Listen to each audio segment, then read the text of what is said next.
Uy, may nakita agad kaming isda. Nakadungaw sa butas ng kanyang kubo. At agad din namin itong sinilip. At nandun nga. Kaya inihanda namin ang aming baril. Sinipa talagang mabuti. Yun! Tinamaan! Hala, may aso pala sa ilalim ng dagat. Medyo natagalan sa pagkuha sa isda.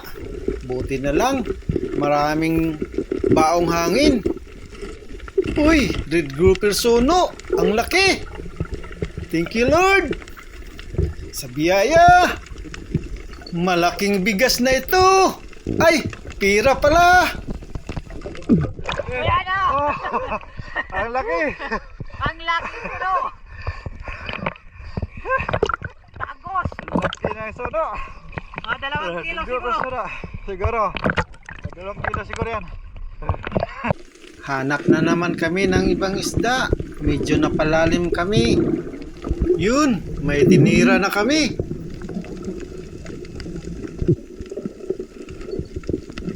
Wow, red grouper sono na naman.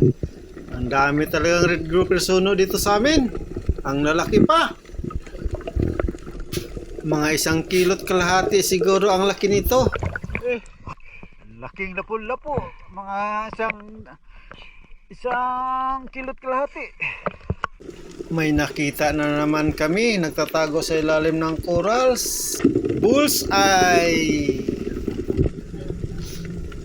Wow, red grouper sono na naman. Ang dami talagang red grouper sono dito sa amin. Wow, parang nilitson.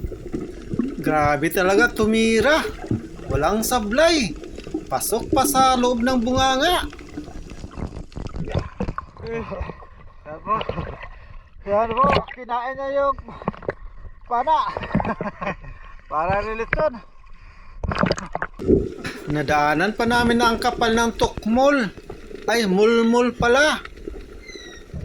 Tingnan nyo, ang kapal.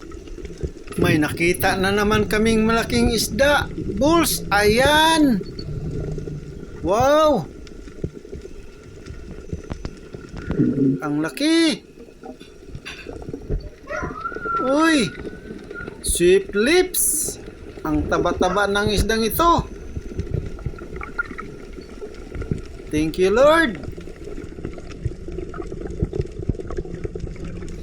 Thank you for watching.